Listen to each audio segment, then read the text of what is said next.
Welcome to Buckeyes Tomorrow Morning for Saturday, March 8th. I'm your host, Tom Orr. The Texas game in 175 days, the game against Michigan in 266 days. If you're planning your next event, make it unforgettable with Grateful Griddle, Columbus's favorite food truck, serving up smash burgers, gourmet sandwiches, and good vibes. Book your catering today at gratefulgriddleoh.com. Well, after a long wait, finally got a chance to talk to Ohio State football coaches on Friday, get a chance to talk to Ryan Day and all 10 of the main assistants. It was very much guys talking, players talking about, drinking through a fire hose as they sort of start to get up to speed with things at their new school. Hear that from freshmen a lot this time of year. We were sort of drinking through a fire hose as well on Friday as we got a chance to talk to all 11 of those coaches. There was a ton to talk about. Tony Gerdeman and I took our first crack at it, sort of breaking down some immediate sort of instant reaction thoughts. You can find that on the Buckeye Weekly podcast feed. On this show, we're just going to get through like part one of the Ryan Day press conference. Had a ton to hear from him as the Buckeyes sort of turn the page from that national championship season into now a national championship defense with a whole lot of new faces in a whole lot of new places. So we're going to just let you hear from Ohio State head coach Ryan Day on today's show. One of the big topics of conversation was new defensive coordinator Matt Patricia. How did they land on Matt Patricia as the right man for that job? You can tell that we were very thorough in how we went about the process. It took some time. One of the things that, people ask me all the time, like, what are the biggest learning lessons every year that you learn as a head coach? And one of them is to make sure that, you're thorough in your hiring process, that you bring in, the right fit. And I felt like Matt was that guy for a lot of reasons. I think the first one is his experience, coaching 19 years in the NFL. He's coached in 6 Super Bowls, has 3 Super Bowl rings. It was important. So the experience speaks for itself. I think, he's one of the best, minds in the game. But also, pairing him with Tim Walton as a co-coordinator, pairing him with Larry Johnson, Matt Guerrieri, James Laurinaitis. I mean, that was important to have continuity. When you interview certain coordinators, they have an idea of what they want to do. They want to come in and run their style of defense. They want to, bring in their own guys. So that was the first thing. The second thing, and so part of that was having somebody that was willing to work with the guys that were in the room. That was very important. And I just want to make sure that I, really praise the guys in that room. And, having Tim Walton as a co-coordinator there is a huge part of our defense. And he was this year, and so was Matt, and so was Larry and all those guys. But, I think Matt and Tim working together as the coordinators is going to be critical. I think that we need to continually look at how we have to evolve with our defense. And Matt brings a different approach to the game in terms of he's run different styles of fronts in the past. He's been multiple in what he's done. And I think when you look at his defenses, they've always utilized their players. And I think we've talked about that a lot, especially on offense. How do we put our players in best position to be successful? I also, studied how Nick Saban went on his run and he brought in different offensive coordinators. You think about that run, it was Lane Kiffin, it was Sarkisian, it was Daboll, it was Mike Loxley, it was Bill O'Brien, a lot of different coaches, but, they kept a lot of the defense intact. And we want to make sure that our identity of what we do on defense stays intact as we have movement on our staff. So, all those things led me down this road of Matt, who even in a short period of time, has already worked hard on building relationships with the staff, with the players, and his experience is going to have credibility the minute he walks in that room of the guys that he's coached, the teams, and his experience on the field. And now that we're playing in a longer season, understanding, how that goes and playing in the playoffs, I think all those were reasons that we ended up with Matt. A little bit of looking ahead now to spring ball. How are things going to be maybe a little bit different this year with the longer season? The sort of a breakdown of the different groups of guys on the team and how the spring might be a little different for each of them. I feel like we just got done with the season, which is because we did. And we finished on January 20th. We had that week there to celebrate, and then we were kind of right back into it. And we had our first mat drill, about 10 days ago, had a second one today. we're going to go on spring break. We're starting a week later than we normally would. We're also going to do spring practice in 4 weeks as opposed to 5 weeks. So I think as you look at our team, there's a group of guys that have played a lot of football. And those guys who have played a lot of football coming off of last year are, especially in the first half of spring and maybe 3/4 of the spring, are going to be, treated a little bit differently than some of the other guys. That's kind of one group. The next group are the guys that have played a lot of football but are now in a different role that nearly need to step up and become starters. And then you have guys that just got here that need a ton of football. So, this is going to be a different style of spring. We're still looking at the format of the spring game / showcase, but we're going to try to play as much football as we can that day. But we're also going to be smart because we know with 16 games, what can happen is, you can play a 16-game season. If you really just jump right in and have a normal spring practice, then you come back and play another, 16-game season. That's a lot of football in 1 year, and we have to be smart on that. So, that's kind of our approach to it. I think when you look at our biggest concerns, it's replacing the guys that walked out the door. We can go through each position group if we want, and I'm willing to do that. But obviously, that's the biggest key is replacing those guys. And obviously, the guys who are returning, they're in a different situation. But we certainly have holes that we need to fill. In a typical year prior to this year, you'd have 15 spring practices ending with a spring game. So how are things going to maybe be structured a little differently this spring? And what is that spring showcase actually going to look like? Yeah, 15 opportunities. And in the past, those were all padded practices, very physical. That will not be the case for sure this spring. We will use some helmeted practices, almost like OTA styles, to take some of those. There'll be more teaching opportunities to be smart there. Another thing is, as we look ahead, at the 105 on the roster, that's a lot different than when you're at 120 plus. So, the health of the team is going to be even more important. So we got to be smart with that. But yeah, we the first time we play a game this year with this team is going to be against Texas at home. So to get some of these young players in the stadium with a good crowd will still be important. So it isn't just going to be, a bunch of 7-on-7 and guys running around doing one-on-ones and individual drills. We're going to try to do the best we can to simulate game opportunities for our players, but there'll also be some players that will hold out in that game. Ohio State's new offensive line coach, Tyler Bowen, he hasn't exactly coached offensive line in a few years, so made him a little bit of an interesting choice, let's say. So how did Ryan Day land on Tyler Bowen as the right man for that job?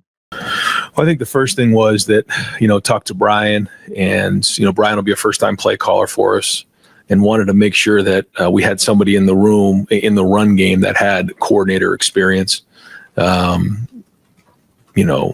And I think Tyler, when you look at, his past and his background, it's pretty diverse in terms of, he's coached the O-line, he's coached the tight ends. He's obviously been a part of the run game coordinator. And that's anytime you're in that, you're coaching the O-line because there's more offensive linemen on the field than any other position. And so he played the position. He's a very, very good coach. He understands it. Even in a short period of time, you can ask our offensive lineman, he's on it. And then we have a really good support staff behind them that we hired that I think are excellent. And they've got a lot of energy. You can feel them when they come in the building, the coaches. And so, we'll work through the spring and kind of see and evaluate how that goes. But I think that he's going to work tremendous with Brian, even in a short period of time. They see things the same way. And I think that, for a first-time play caller, having that presence in there of somebody that sees it was important in the hire. But to your point, like the development of the O-line that's his job. You got to get that done. Got to get the run game organized. But, he's got some help there as well, some guys that I feel strong about. And, we'll, again, evaluate it coming out of the spring. But in a short period of time, I've been impressed so far with the approach and even some of the work that we've done. This is sort of an interesting balancing act for the Buckeyes this spring as they're sort of trying to not overwork their veterans, but also let the new coaches sort of understand what they're working with. And then maybe giving the players a chance to work in the new system. So how do you balance all of that if you're Ryan Day? Usually you have, like we've talked about this a lot in here, you have a benchmark. You go back and you check your notes from 2 years ago, 3 years ago. How do you check your notes on this? We just got done with the season, 16 games. Now we're going into the spring. So we have to be smart on that. We have a plan of making sure that those guys are able to rest as well. But when you look at some of the younger guys who were on the scout team, they are in a much different situation than Sonny Styles, than IGB, than Carson Hinsman. You can start going through the list. So we have to, I think, initially treat them differently, but quickly we have to get them all on the same page, that we're all on the same page. And so as spring goes on, we'll do that. But early on, we'll be really smart, especially coming off of spring break. A little more on the spring showcase, aka spring game, that's set for April 12th. Day was asked whether he could share any specifics, and while the short answer was no, he did go into some of the why behind that. Not yet. Yeah, I mean, there will certainly be opportunities to scrimmage, and it'll look like a game. But because of some of the guys that we mentioned, we still want them out there doing some things. So that will probably be in some drill work and some 7-on-7 work, and be good to get everybody out there so that the fans can see them. But the most important thing is getting the young guys game reps with hopefully a good crowd out there. So that, because we know the next time again will be against Texas. So we're also going to have to take a hard look at the health of our team as we get into the end of April. So we have to be able to adjust and be flexible with it. But again, that's the goal, was to get these guys as many reps as we can in the stadium. Day was asked about potential areas where they might look to add some guys in the transfer portal after spring ball ended. And I thought this was really interesting to hear him discuss some of the behind the scenes issues that they sort of ran into during the earlier portal window. And then he gets into the question about areas where they are actually going to look to potentially add some guys. One of the things for us that was tricky was, the portal was open before our season, and open and closed before our season was over. And that's something that we got to take a hard look at with rules. And people will say, well, you guys just won the national championship. What are you complaining about? Well, it matters for this year's team.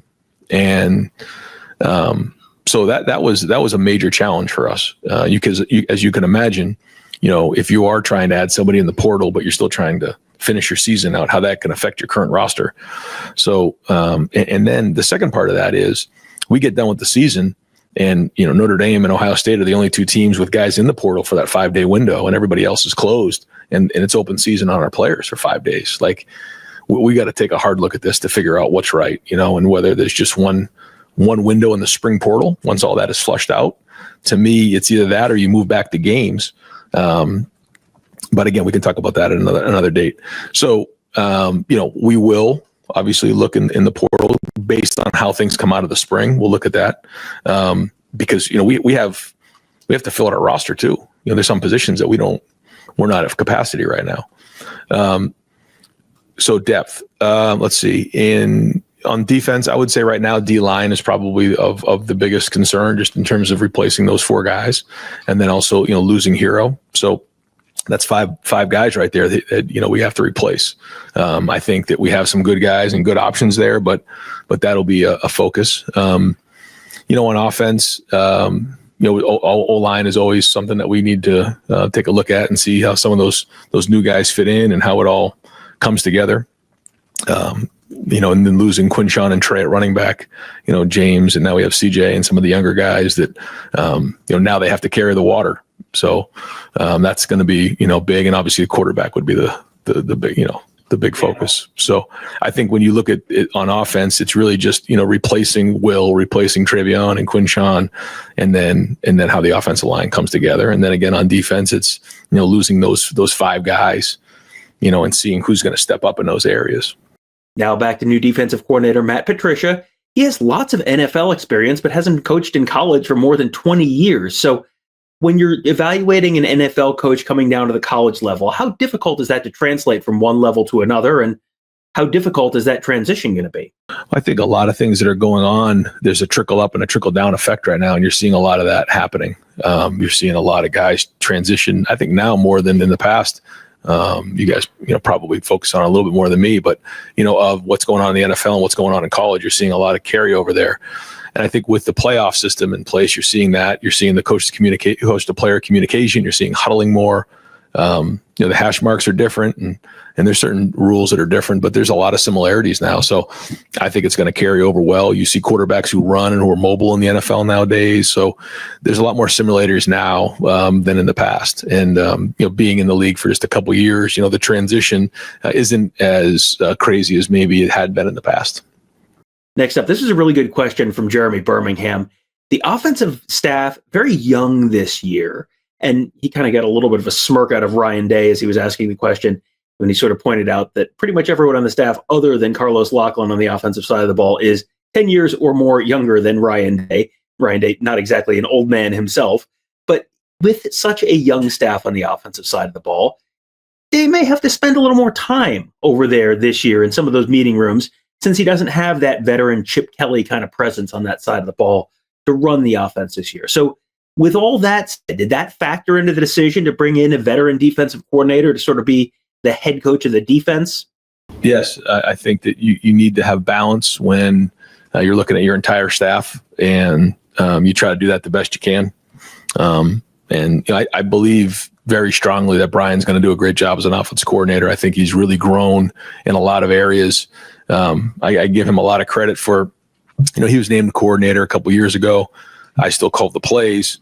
And then we brought in Chip and his attitude of like, I'm just going to learn from Chip in a big way. And then some of the work that he did, Keenan did, and Billy did down the stretch in some of the pass game. And I think he's got, a really good handle now on protections and even in the run game.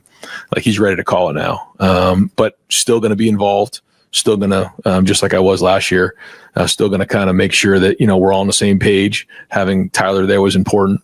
But I think to your point, I'm still going to be involved with the offense, but I'm able to kind of bounce into the defense. But the more times that we have guys who are experienced and veteran, on that side of the ball, if I'm going to stay on offense, it certainly helps. And I think, taking the play calling away last year was really important. I want to continue to do that and surround myself with guys who, we can hire to do jobs, and I'm able to take a step back and take a little bit of a different role. I think it helped this season, and I'd like to, do that even more as we move forward.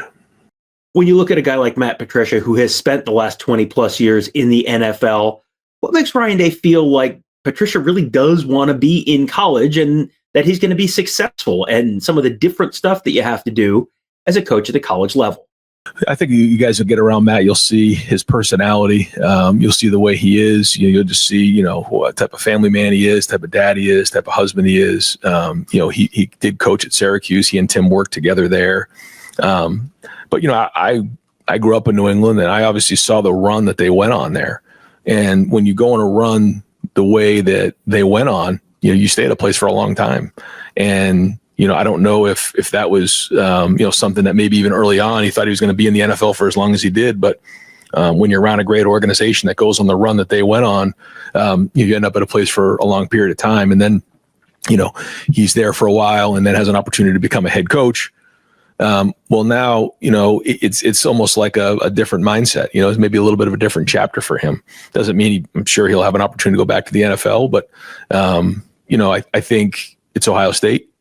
I think he understands the culture. We spent a lot of time talking, and I think he sees the opportunity here and he's excited about it. I think it's a new chapter that he can absolutely come in here and make a difference. And I think that's what he wants to do. And I don't think the recruiting part is going to be very difficult at all. And you'll see it when you get around him. And finally, 2 questions on the starting quarterback battle. Always a popular topic this time of year if there's an open quarterback position, and there definitely is in Columbus, Ohio right now. What does Ryan Day feel like he knows so far about the 3 guys on the roster, and what is he looking for out of those 3 guys this spring? They're young, and they're going to have to compete. And we need a quarterback to be tough. We need him to be a leader. I've said this before. They've had a great opportunity to watch Will, even Tavian, because he was a big part of, being around these guys last spring. I don't think he missed a spring practice. He would come during the season for all the games. He was with us for the last 2 weeks or the last two games. He was able to see what that looked like. Lincoln was with him every day. Julian was with him every day. So that's the standard of what the leadership should look like. Now they got to go do it. And, being the quarterback around here, you start listing the guys who have been here most recently and in the history of Ohio State football. You're in You're some of the best names who've ever played the game. But the biggest thing they have to do is they got to lead and they got to be tough. So long way to go on it. Don't have any evaluation to go with right now, but it's going to be a big spring for those guys. And finally, a good one from our buddy Tony Gerdeman, getting a little more detail on what that quarterback battle might actually look like this spring. How is Ryan Day planning to break down the reps at quarterback during those 15 spring practices? Early on, we're going to try to roll. We're going to try to go 3 groups so that those guys get equal amount of reps. We'll split up who goes where. And even last year with Will, I mean, we did that. Guys were getting reps with the 1s, guys were getting reps with the 2s, the 3s. The times where Will was out there with the 3s early on and just rolling. Because if you put one guy with the 1s and 2s, sometimes it can look a little different because of the younger guys, older guys. So we're going to roll them. And we're going to try to get the best evaluation we can. We'll evaluate everything. But specifically early on in the spring, we want to roll those guys the best we can, because the number one goal of spring is to get individual players better. So, we can get scheme in and all that, but fundamentally, technically, we've got to get better as football players. And then once we get into the summer, we start putting the scheme together and we start coming with the chemistry of the team. Well, as I said, that was really just kind of the first half of the Ryan Day interview. Plus, we have interviews with 10 assistant coaches. You can find all of those right now. If you want to watch them all, they are all on our YouTube channel, youtube.com/Buckeye Huddle. We have lots of conversation about that going on our huddle board presented by Jeff Ruby's Columbus over at BuckeyeHuddle.com. But we are also going to have those. We're going to have plenty of shows this week structured like this. Just said I'll pull out some highlights from each of the coaches. You'll get a chance to hear from all of them. Probably start with some of the new guys, start with Matt Patricia and Tyler Bowen for you in the next few days. But we'll try and let you hear from at least everyone on staff, at least a little bit over the course of the next week as we count down to the start of spring football. That happens on Monday, March 17th. We will be there for the start of spring ball as Ohio State begins its defense of its national championship season. There'll be plenty to talk about all of that at BuckeyeHuddle.com. And oh yes, it is also March. That means it is also high tide for basketball season. The Buckeyes playing at Indiana, 3:45 on Saturday. That'll be on CBS. A monster game for both teams, both sort of on the bubble. Whoever wins, got to be feeling pretty good about their chances to make the tournament. Whoever loses may have a little bit of work to do in the Big Ten tournament. Have plenty of coverage of that for you as well at BuckeyeHuddle.com. We'll have plenty of basketball coverage as well as we head into the Big Ten tournament. It is going to be a busy week and a busy month and a busy year for us at BuckeyeHuddle.com. We hope to see you there. That'll do it for today. Thank you guys all for joining us. Have a great day. We'll talk to you tomorrow.